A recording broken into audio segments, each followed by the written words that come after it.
Hello everyone, welcome back to the lecture 4 of this Python series. And in the previous lecture, we have discussed about how we will declare a variable and how it really gets stored, the underlying mechanism. And we've busted the meaning, like the how we store it inside a container and all that analogy, and we have told what really happens in the machine. Every object is associated with a unique identity, and the type function and the remaining core data types and the conversions. So in today's lecture, we will be learning about the expressions and the all types of operators, arithmetic operators and comparison operators and everything, and their operator precedence. So let us start today's video. I'll begin with the expressions, right?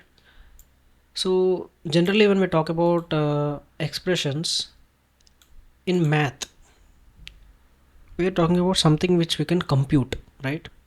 For example, a quadratic expression, it is having a general formula of x square plus x plus constant, and we may have some coefficients with them. So the main thing is that we can calculate an expression if we have the values, right? So here when we are talking about in Python or in any programming language, when we are talking about an expression, it is something which we can compute, which we can calculate. So if we have if we need to see an example here, for example 2 plus 3, the overall this whole thing is called an expression. So we are going to calculate it, compute it, right? If we talk about a string plus another string, which is also known as concatenation. What is concatenation? It is just coalescing two strings into one thing. So for example, if you add prav plus een praveen, so like this, add two strings, right? That is concatenation. When you add two strings, it will be just added, but even this is just known as an expression, right? Um, even even a object itself can be an expression, right? X is an expression. Even x has some significance, a value. It is also an expression, right? Because at the end of the day, even if we write an expression, we compute it and lead to a single data, a single object, right? So how Python evaluates an expression? When we have an expression, there are some specific rules, like how we operate through it, and we have some precedence rules and all. So we will be learning about it in the later part of the video, right?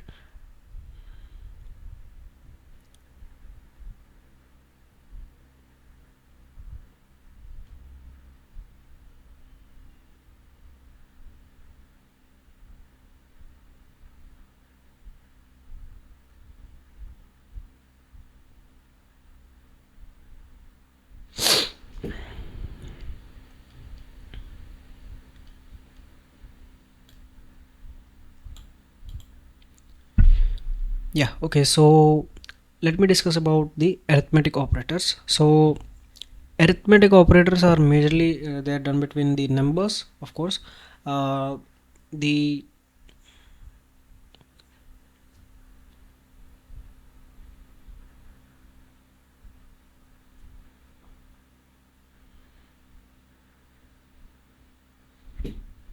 okay, yeah, let me start with the arithmetic operators. These are all of the arithmetic operators that we have. It is addition, plus, minus for subtraction, multiplication. You use an asterisk sign in for multiplication in programming languages, as you can see. If you can, let me just zoom it, right? So this is the asterisk sign. This one is the asterisk sign for multiplication. And coming to there are three types of divisions that you need to know. They're worth knowing the difference. When you use a single front slash, it is known as the true division. So that means it will give you whatever the accurate most result is, it will give you that result, right? So for example, if you do 7 divided by 2, the most accurate result is 3.50000, right? So it's 3.5. it will give you the most accurate result. But when you talk about the modulo, it gives you only the remainder that is needed, right? So when you divide 7 by 2, what was the remainder? 7 can divide till 6 and there will be 1 as a reminder. It will give you that. So when we talk about the floor division, it will divide the number which you have given and it will leave the quotient to you. It will leave the quotient to you. So 7 by 2 quotient, you will get 3. So 1 gives you the whole true division, 1 gives you the remainder, 1 gives you the quotient, right? Floor division gives you the quotient. It just drops the uh, decimal part, I mean, if you want to say, right? So these are the division parts. And when you talk about powering, here we have double asterisk sign for exponents, right? So 2 power 10 is equal to 1024. So these are how arithmetic operators works. We'll solve some problems. We'll solve a lot of problems towards the end of the video. We'll first discuss all of the concepts that we need to know, and just we'll solve some mixed questions, right, towards the end of the video. Okay, so this is just an observation that we have here. The how these three divisions are differ by each other. So as I have already told you, the simple division just gives you the whole thing, the perfect true division, what it needs to do. And this double front slash one, which is also known as floor division, gives you the quotient or the division just integerized. I mean approximated to the integer, I mean the decimal part removed. And then the modulo, which is the percentage symbol, it gives you only the remainder, right? The use of modulo symbol is very useful. See, whenever we need a logic to find a remainder of any number, for example, if we want to know if number is even, so every even number should be divisible by 2, right? If any number should be divisible by 2 or divisible by any number, you use it with modulo. So if the remainder is 0, then that number is obviously divisible by our desired number. So for example, if we want to know if the number is divisible by if we want to know if a number is even, right? If we want to know if a number is even, it should be divisible by 2. So we will do n modulo 2. If n modulo 2 is equal to 0, not equal to, that is just only one equal to is assignment, but double equal to you need for checking if it's really equal. If this is 0, then that number n is even. Okay, you check that way. So if you want to check if a number is divisible by 5, you write n modulo 5 equal to 0 in that way. So for example, here we have another example. 10 modulo 2, he's checking that if 10 is divisible by 2 or not. Yes, it's divisible. He's checking if 7 is divisible by 2. No, it's 1. So this is an even number and this is a round number, right? That way. So there's another example here. We'll be given some amount of seconds and we need to divide it, I mean split it into minutes and seconds. So first thing is first that we need only minutes in the first part and only the seconds in the second part, right? So if we need only minutes, then we don't need the extra part that is being left out. So that will be like floor division logic, right? So we will divide the given amount of seconds with floor division first, and that will be our minutes, and then we need only the remainder, so we will use modulo in the next one. So this is the logic of the splitting the given amount of seconds into minutes and seconds. You can see here print total, which is the total seconds, floor division by 60, and then the total is the modulo divided by 60. The symbol is known as modulo, right? Let us look into before we get into operator precedence, like what is calculated first and all in expressions, let us just know about augmented assignment. Okay, before augmented assignment, I'd like to teach you about the one thing. For example, if we have a is equal to 7 plus 5, for example, right? See, do you guys know the plus symbol is called as operator, right? It is called as an operator, and these 5 and 7, which are there along with the plus symbol, are known as operands, right? So 7 and 5 are being operated by the plus symbol, right? The plus symbol is operating on 7 and 5. So the plus symbol is operator and 7 and 5 are operands. Okay, I hope you know this difference. And next, we're going to learn about augmented. Wait a second. Yeah, we're going to learn about augmented assignment.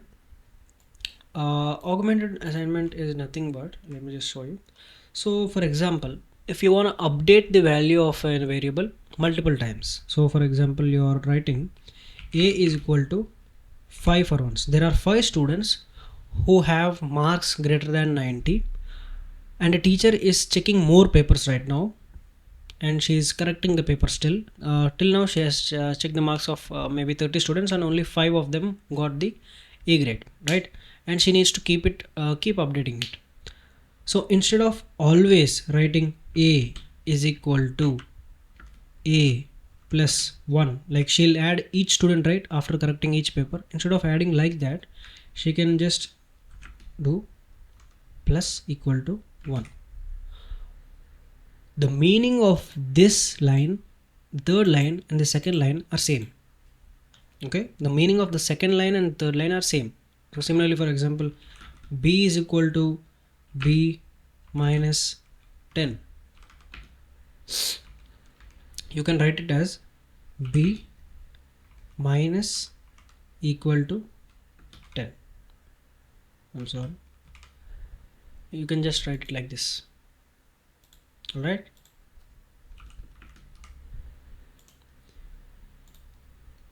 This is known as augmented assignment. You can keep anything in this place. The equal to comes in the right side, and the operation comes in the left side.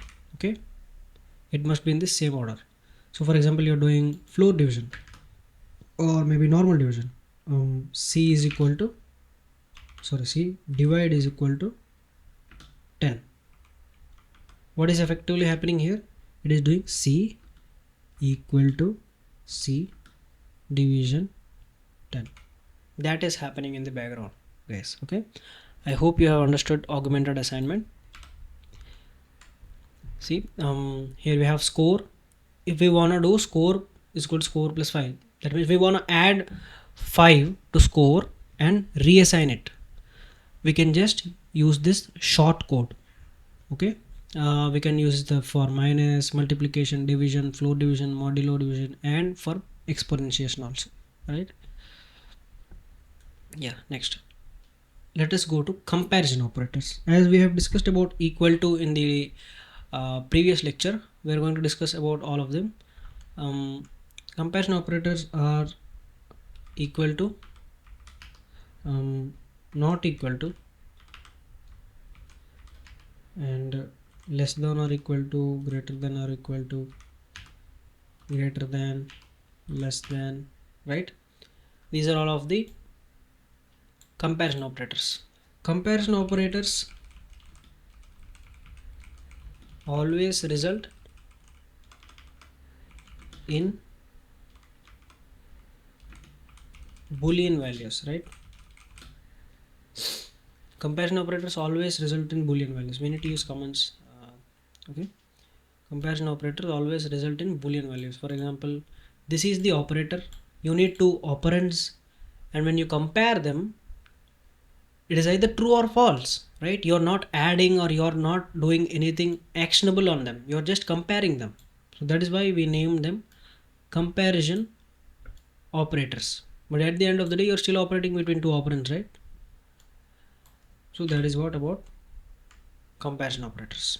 You'll just get true or false. Here we have 5 is equal to 5. So is 5 the absolute value of the other side? Yes. Are they the same data type? Yes, they both are integers. True. Is 5 not equal to 3? Yes. Is 3 less than 5? Yes.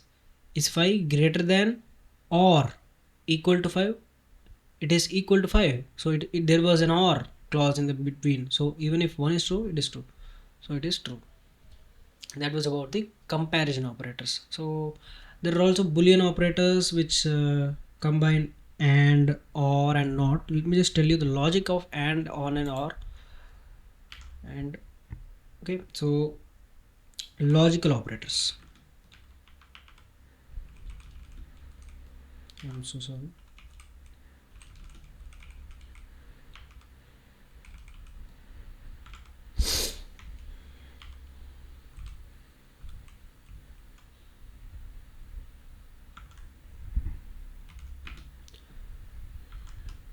In logical operators, they operate on some kind of logic. They have, for example, we're talking about AND logic. What is AND logic? It says that the name itself has the answer, and that means this and that, both. We need both in order to be true, right? For example, if we have true on one side and false on one side, it is not going to be true. This can be betterly explained in a way. For example,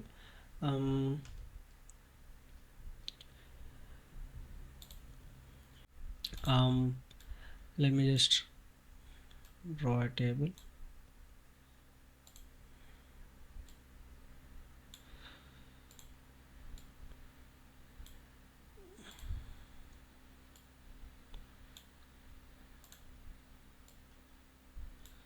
Right.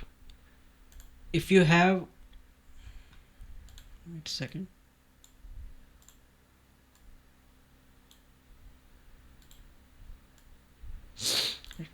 If you have 0 and 0, I mean both the bulbs are not glown, or both the conditions are not satisfied, or maybe the both bulbs are not glown, whatever you say.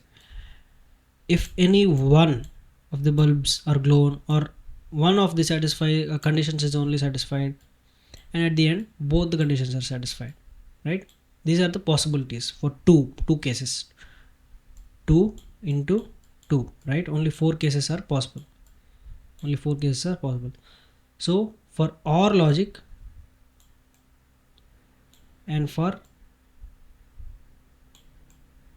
AND logic, what are we gonna get, right?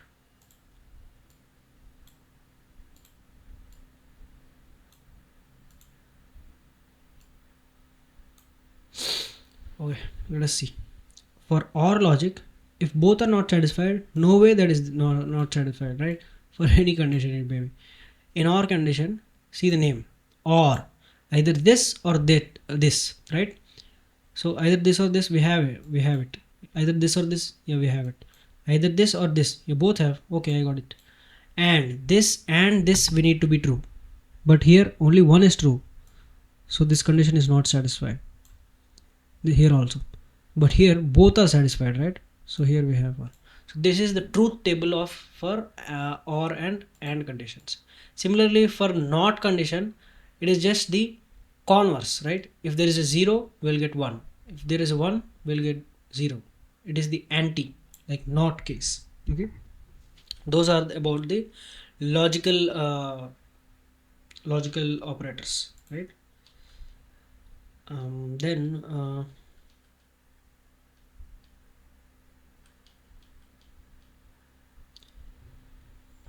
there's this thing called short circuit evaluation. Like if I want to explain deeply about it, for example, there's a condition A here and there is a condition B right here, and we have put an OR clause. What Python does is, let's assume it is checking condition A first, right? we have wrote this or this, right? It will come and the machine will check interpret first A, and we got 1 here. Okay,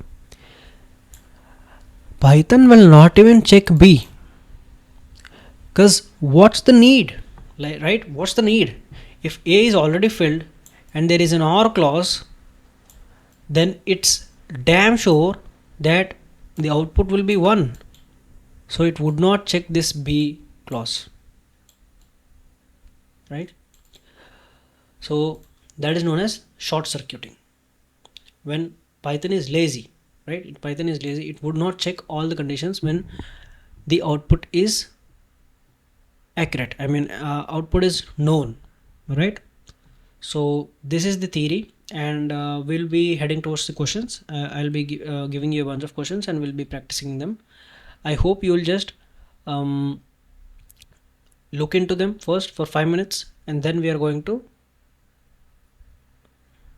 okay, this was about the okay, let us look into the operator precedence. Let me show you the operator precedence.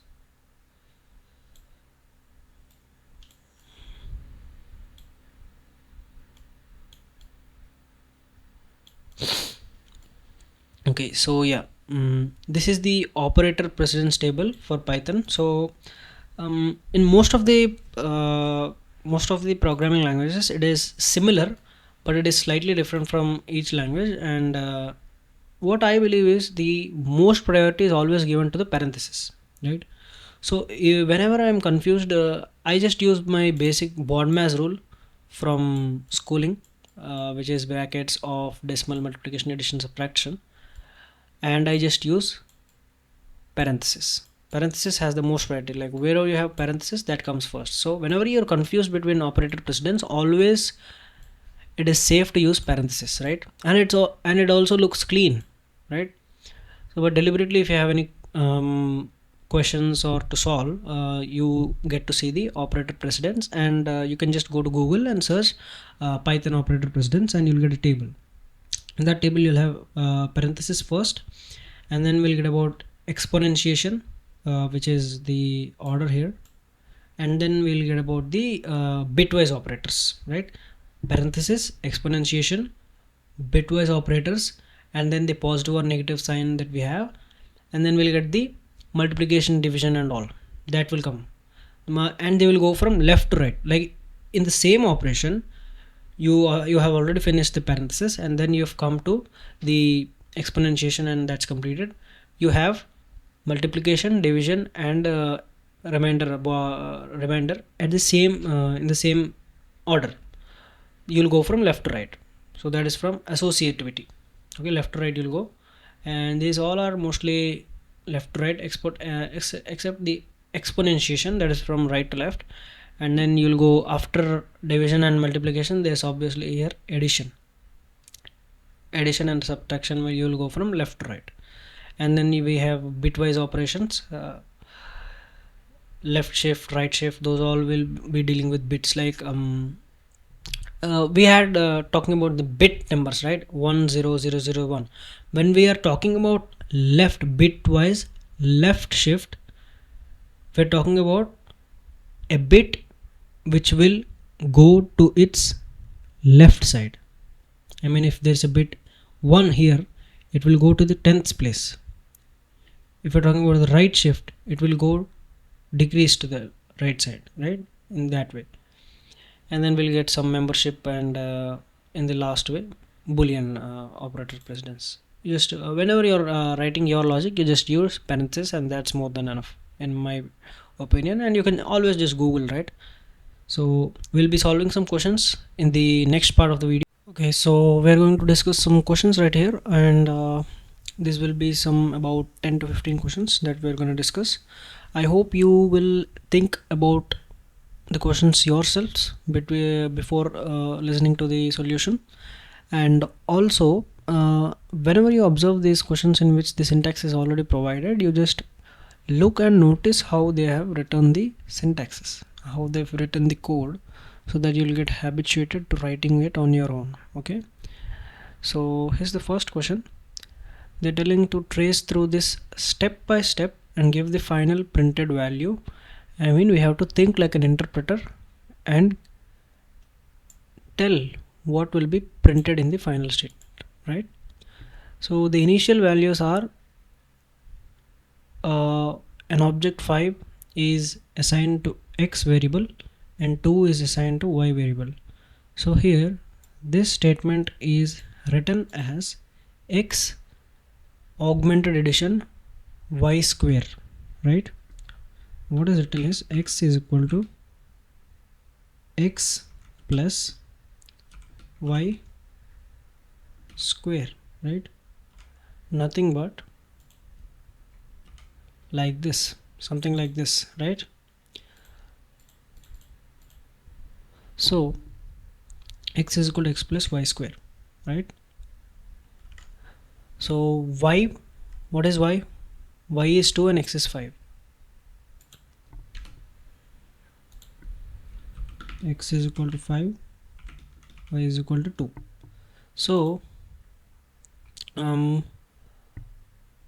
y exponented power 2, that's 2 power 2, that's 4, and y is, when x is 5, so these both will be added, that will be about 9, and x is reassigned as 9.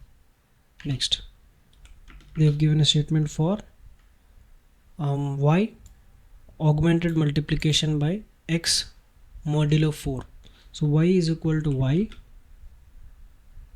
augmented subtraction with x modulo 4. So first we will perform x modulo 4. You know why? We are following operator precedence. So x is 5 and modulo 4, that gives you a remainder of 1, right? But now, and the y value is 2, so finally y is 1. So the answer should be x is equal to 9 and y is equal to 1. I hope you guys got it right. So that's the first question. And second question, it is asking a is equal to 10, b is equal to 3, augmented floor division of b. A is equal to a floor division b. That means 10 floor divided by 3, that is 3, right? I think it's better for us to check the answer for this. Check the answer. Let us check the answer for this. See, as I said, 9 and 1, we got the correct answer for that. And then let's check, let's take this one. Right. So for this, the answer should be, first we have printed a is equal to a floor division b, that's 10 floor divided by 3, that is 9. I mean 9 will be divided and it will be 3. The floor, a will be 3, and b is equal to b multiplied itself 2 times. So let me just write it down to you guys so that it will be clarity. You will get clarity. This will be a is equal to a floor divided by b, right? And this will be b is equal to b, right? So b square is nothing but 9. So this will be a is 3, 9 and false, right? That's it. It should be 3, 9 and false. Yeah, as we have expected, it is 3, 9 and false. Yeah, and the next thing we have, evaluate is fully showing precedence at each step. So as per precedence, we had parenthesis first and we don't have any parenthesis here. Okay, next we have remember that we need to do exponential. So we'll do exponential first, and that will be about 4, and after that we have to do or multiplications or divisions, etc., all types of multiplications and divisions, and the associative was left to right. So we will perform this multiplication first and then this division. So here it is 4 into 4, that's 16. So, and here it is 6 floor divided by 2, that's 3. So here we have 3, here we have 16 plus 3, that's 16, right? Let's check the answer.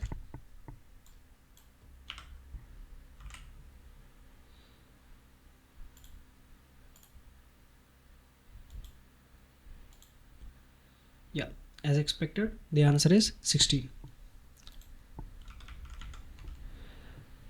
So next, in this question they are asking what is printed and why does the second condition never actually run. Okay, let us see. This is about functions. I don't think you guys will understand. Let's go to the next question. Here we have score, which is like this, variable score.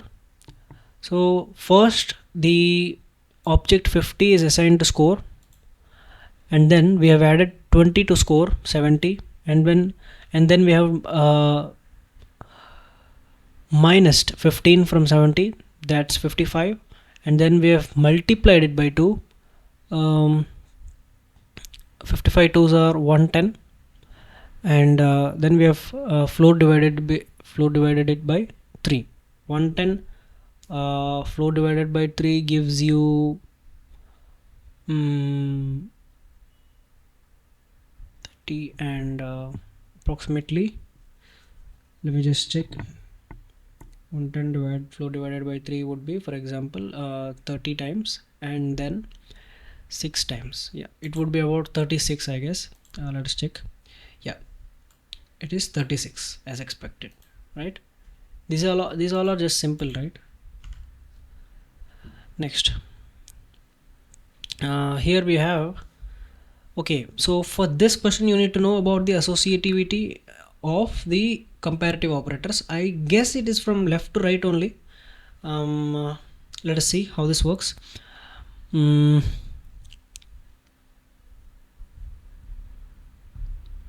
have A 5, B 10, and C 15. A is less than B and B is less than C, so this is true. And here we have B is greater than A and B is greater than C, but that's wrong, so it will be false. So it will print true and false, right?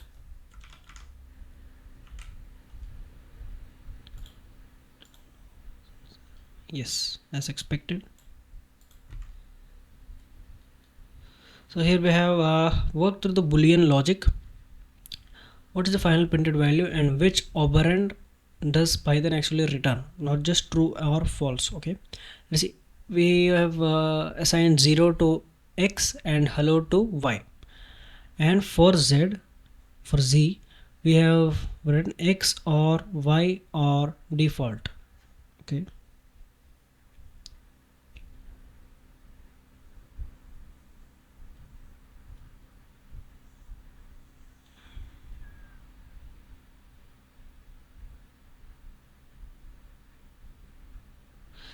okay, so actually we have discussed that in whenever there is or clause between two operands in Python, even if we get one thing, it just chooses that thing and leaves checking the other side of it, right?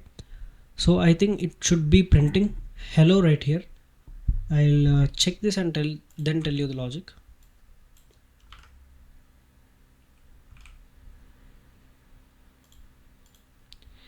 Yeah, so the reason behind hello being printed is that, see, we have given it hello here, we have given it 0 here, and then we have given it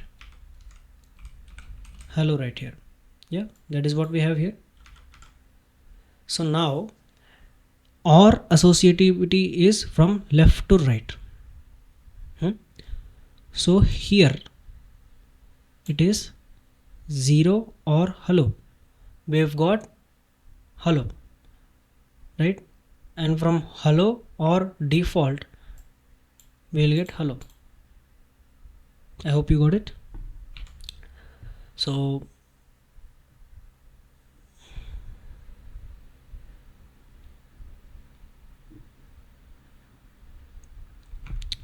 I hope you have understood this, right?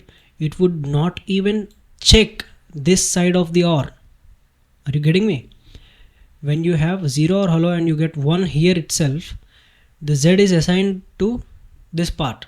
So it would not even check the right side of the default. Are you getting me? Let me just explain you again. So we have 0 or hello or default. So in this part of the clause, it checked 0, but it is not enough for calculating OR. It need at least one true condition, right? So it will go to right side, and hello, it is non-zero, right? If anything non-zero is there, it is true. So now it came true, and this overall thing became 1. I mean hello. So now when you have a 1 in we're talking in this OR perspective. In the left side of this OR perspective there is 1. So why would it check this side, right? It would not even go to this side. It has checked, it is hello, it is true, and just Z is assigned to hello, and it just prints hello. That is the logic behind this. I hope you've understood. I'm not that good at explaining things, but I hope you've understood the logic. This is short circuiting that I have explained in the previous video, right? Next,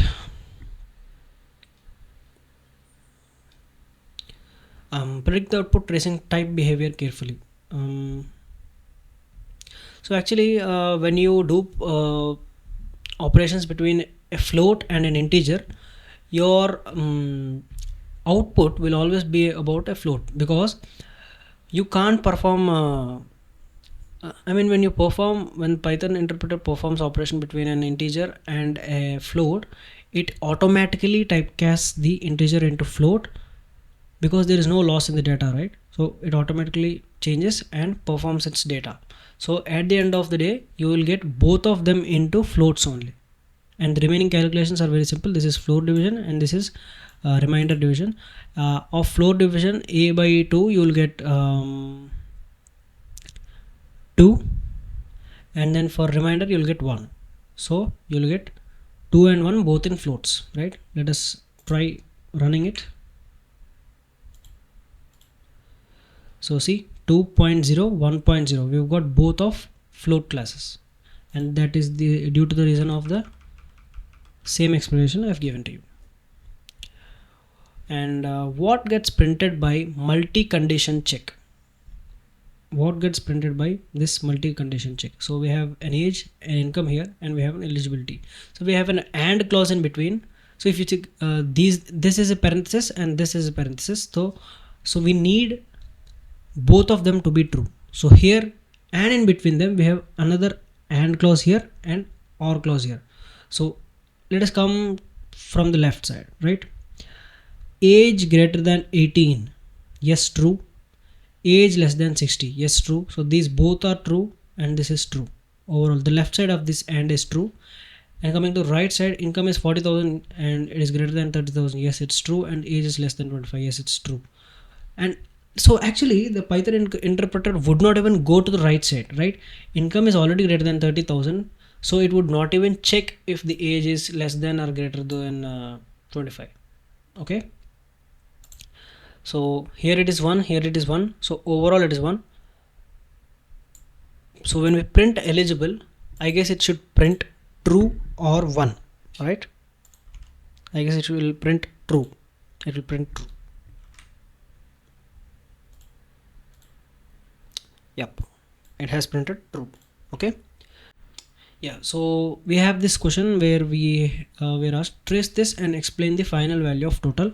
So we have been given that total is 100 has been assigned into total, and 10 has been assigned into discount. So now we are subtracting some amount from the total. See, total is equal to total minus this amount. Okay, so we need to subtract this amount. So in this expression we need to go from left to right according to the associativity of this multiplication and floor division. So first we'll multiply total into discount, that's about 1000, right? And we need to floor divided with by 100. So 1000 by 100 we'll get a quotient of 10. So we need to remove 10 from total, right? That will be about 90, and then we need to add 5, that's 95. So I hope we get 95. Yes, we got a 95. Okay, so here we have our another question. Here they're asking us to trace all augmented assignments in order, including how x and y interact. So initially we have x is equal to 4 and y is equal to 6.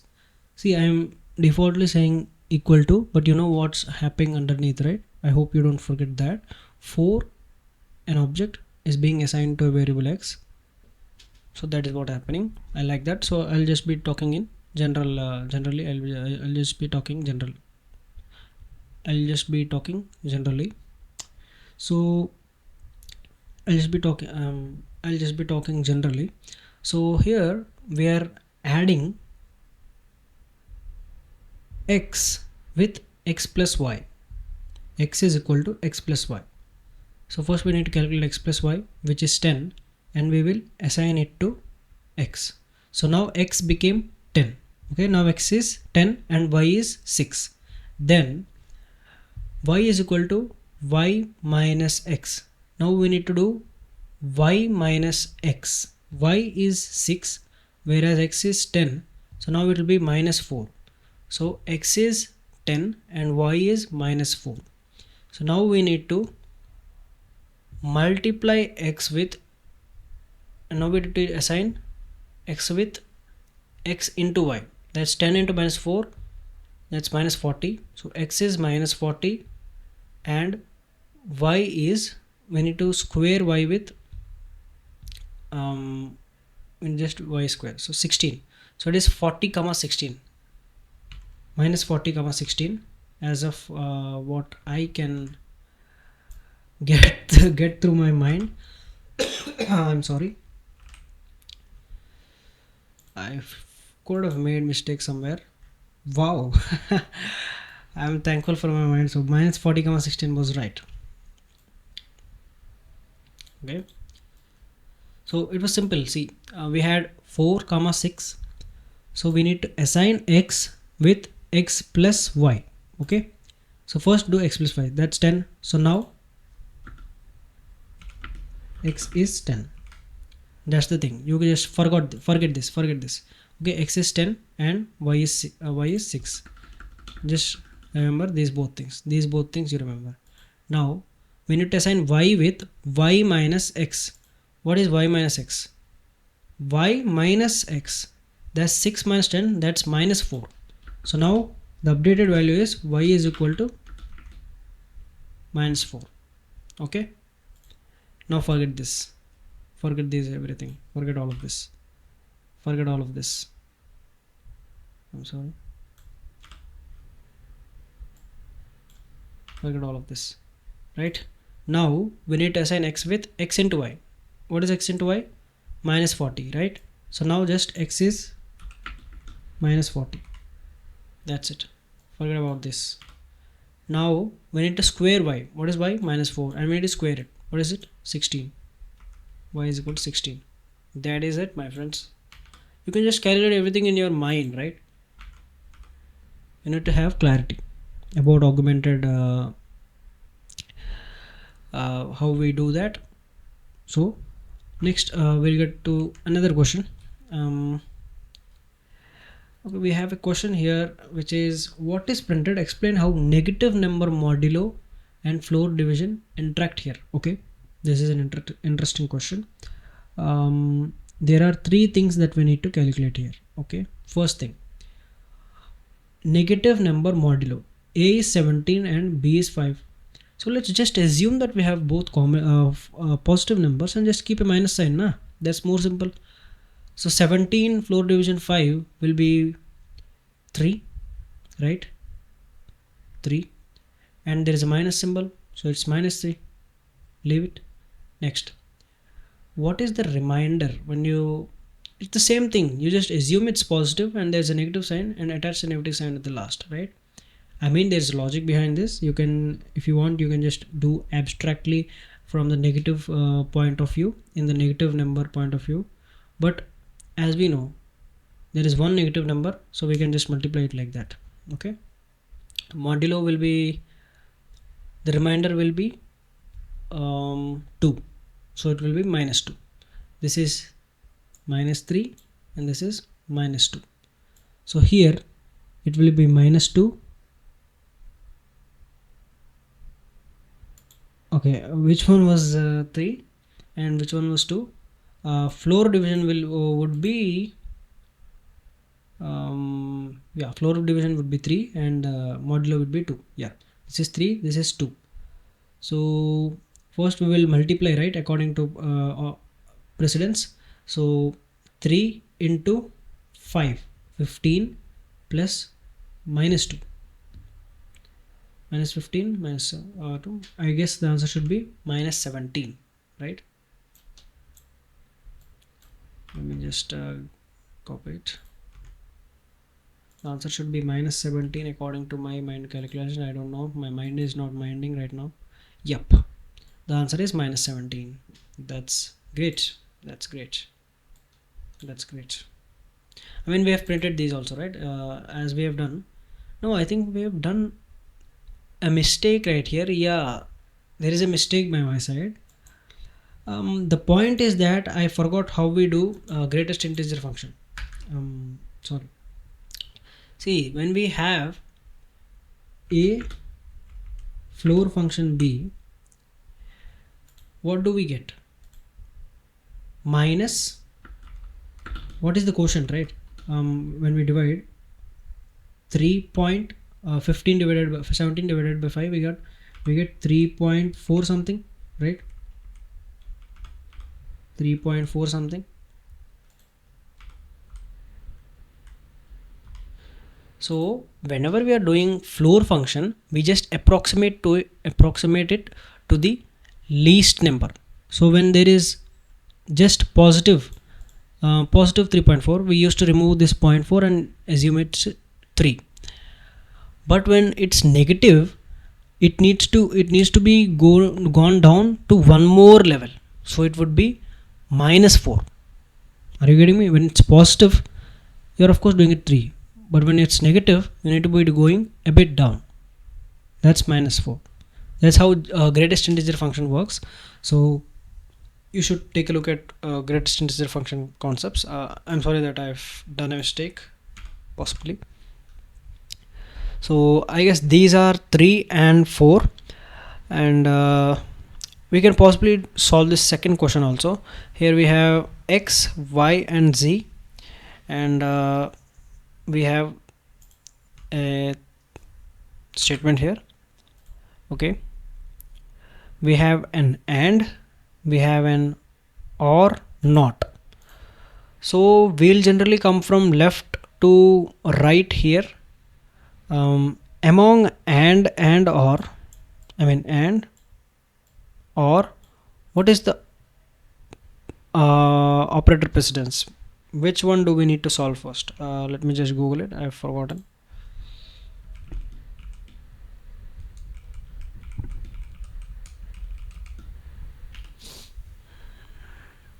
The AND operator has the highest preference, yes. So first we need to do AND. So everything on the right side of the AND is one thing, and everything on the left side of the AND is one thing. So first we'll be needing to solve all of this and all of this, right? Okay, so not of z is equal to is z 2? Yes, it is. So it's true.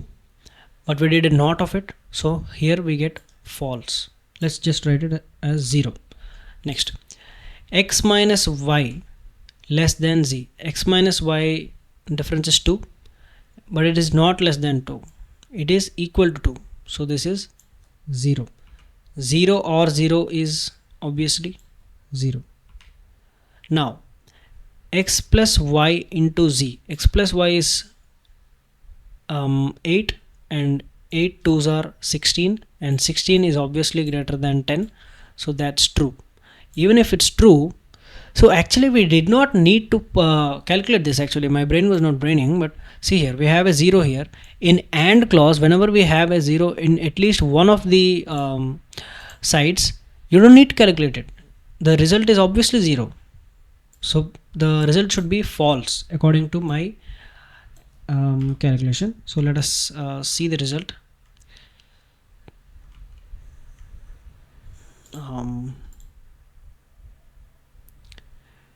Wait a second. Yeah,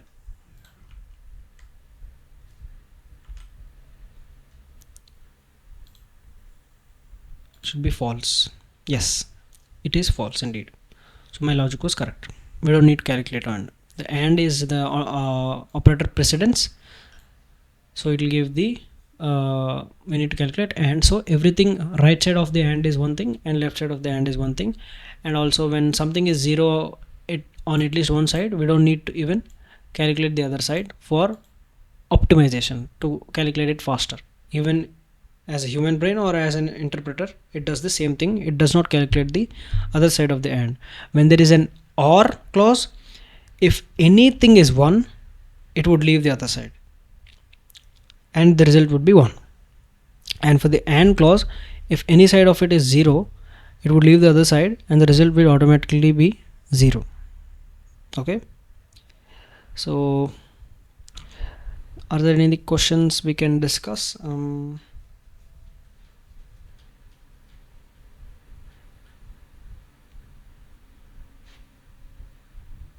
Yeah, so I guess that is it. So I have some homework problems for you so that you can get some practice for yourself. So this is question number 9 and question number 8. So you have a 10 minutes timer and you have to complete both of these questions. Take a screenshot of this 8 and 9 and also 7 and 6. So take a screenshot of this too, 6 and 7, and here are 8 and 9. I hope you solved all 4 of these questions in about 10 minutes. Okay, I'll be coming back in about for 10 minutes, right?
just hope you have completed your four homework questions, 8, 9, and 6, 7. So I think we can meet in the next lecture where we'll be getting ahead with some other topics. So thank you.